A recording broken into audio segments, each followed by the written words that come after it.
Maengo hii. Karibu. Karibu. Mimi kwa jina naitwa Abu Muhammad Shayo, diwani wa kata ya Mpya, manispaa ya Moshi. Na labda kutokana na haya matukio ya masuala ya kiuhalifu, ni kwa namna gani wewe kama kiongozi umejipanga kushirikiana na wananchi katika kuhakikisha ulinzi na usalama unaimarishwa?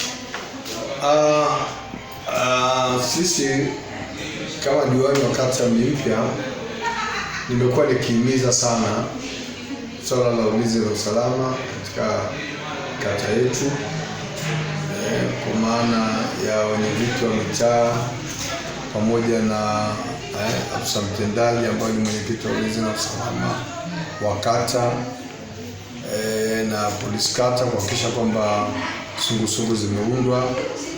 Na nakumbuka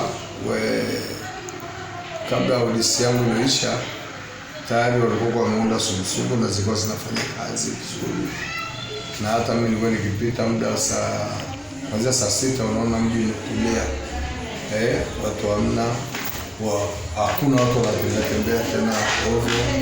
Kwa hiyo naamini sungusungu bado kwenye vitu wanaendelea kuimarisha, na nahisi kwamba bado inaendelea kufanya kazi.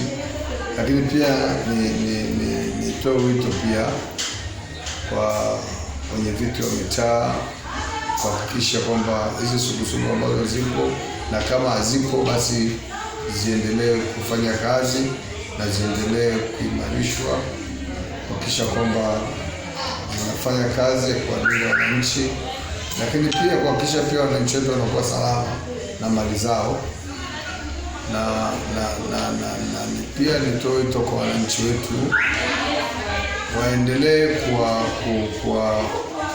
kuwapatia kale kamchango ambacho tulikubaliana kwenye mkutano wa hadhara kwa kila kaya. Nafikiri wakati ya 1000 au 2000 ya kuchangia sungusungu, waendelee kutoa, kwa sababu watakuacha kutoa hizo hela basi na sungusungu itashindwa kufanya majukumu yake, kwa sababu wale watu wanajitolea wana